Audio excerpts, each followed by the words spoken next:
Parcours de 4 créateurs.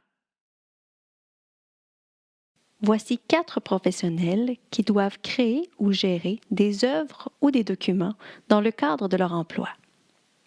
Prenez un instant pour en apprendre plus sur eux. Je m'appelle Rosalie et je suis conceptrice pédagogique pour une firme d'assurance bien connue. J'ai beaucoup de projets, mais quelquefois, je manque un peu de temps.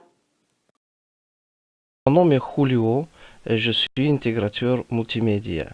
Je travaille depuis environ un an dans un grand film de design et de conception de projets web.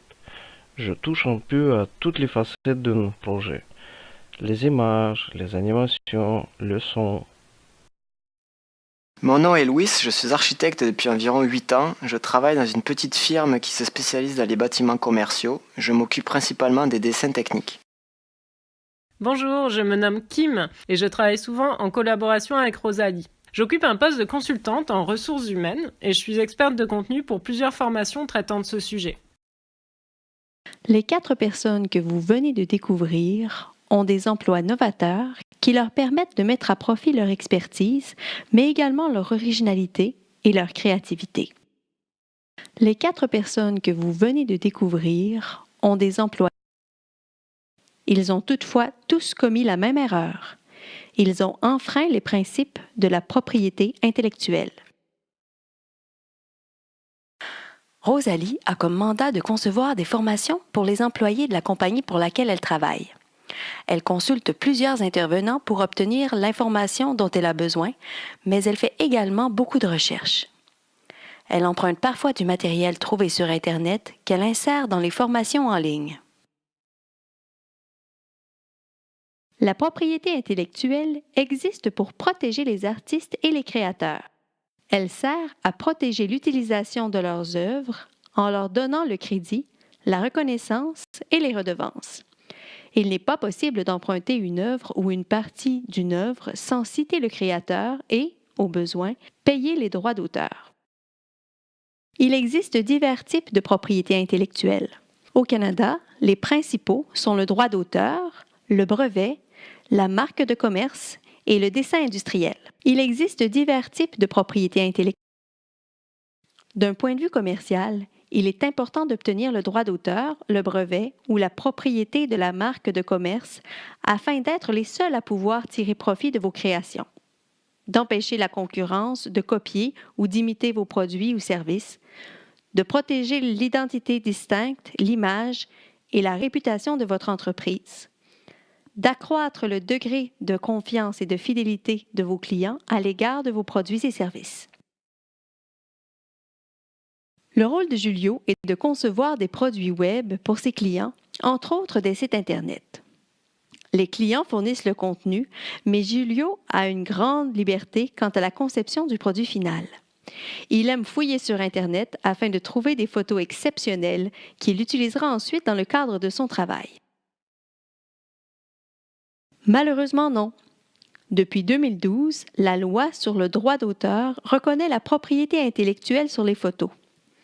Les photographes canadiens sont maintenant les premiers titulaires des droits d'auteur des images qu'ils produisent, et ce par défaut.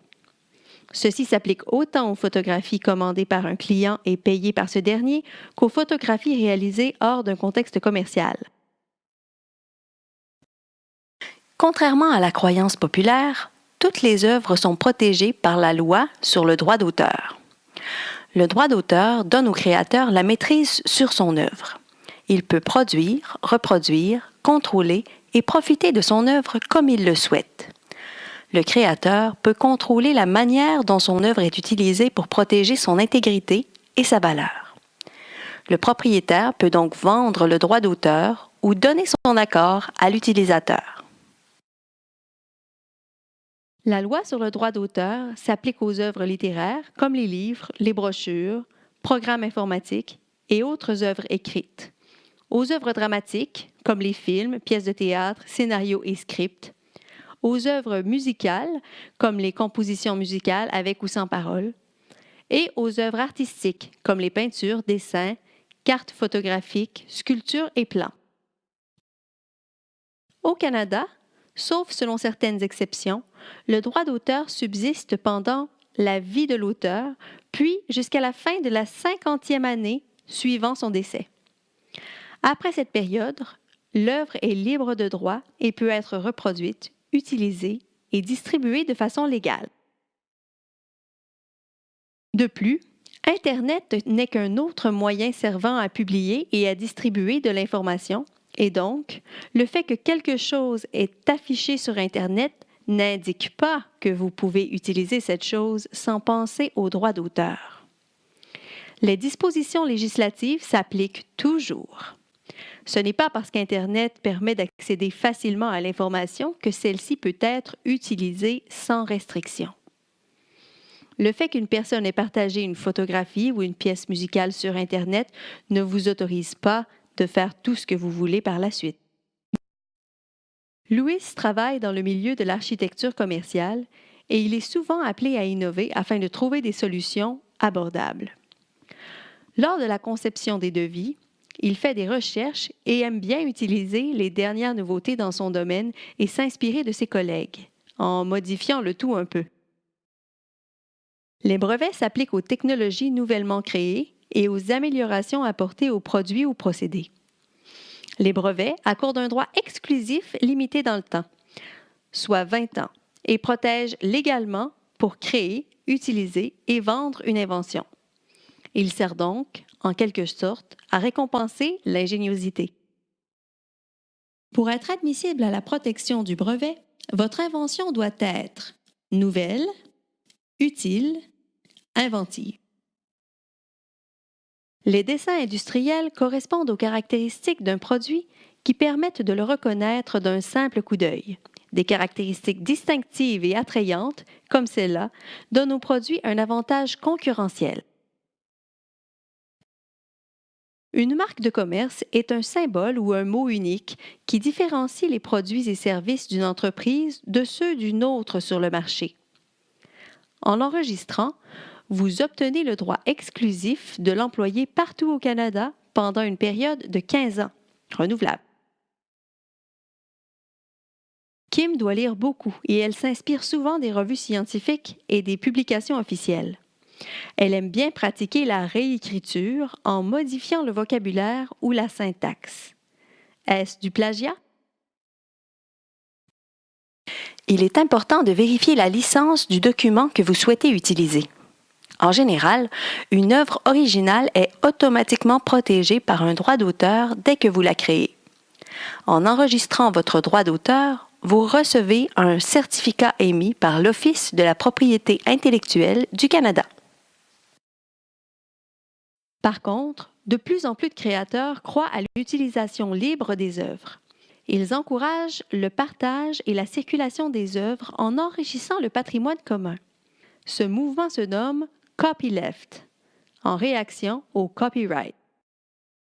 Toutefois, il existe une exception au droit d'auteur qui permet à une personne d'utiliser légalement une œuvre protégée par un droit d'auteur sans recevoir l'autorisation de son titulaire, à condition que cette utilisation soit jugée équitable. L'œuvre doit être utilisée pour l'un des 7 motifs affichés à l'écran. Deuxièmement, l'utilisation de l'œuvre doit être jugée équitable à la lumière des 6 facteurs d'équité présentés à l'écran. Lorsqu'une œuvre n'est pas libre de droit, vous devez demander la permission au propriétaire d'utiliser son œuvre. Vous pouvez acheter une licence directement sur Internet, par exemple pour un logiciel. Vous pouvez aussi acheter les droits par une société de gestion des droits d'auteur, telle Copybec ou la SOCAN. Les œuvres étant protégées par la loi, ceux et celles qui se risquent à télécharger et utiliser illégalement celles-ci sont passibles d'une amende de 5 000 à 20 000 $ selon une ordonnance du tribunal. Plusieurs ressources sont à votre disposition pour comprendre ce qu'est la propriété intellectuelle et comment la respecter. Voici également quelques exemples de sites avec du matériel libre de droit d'auteur.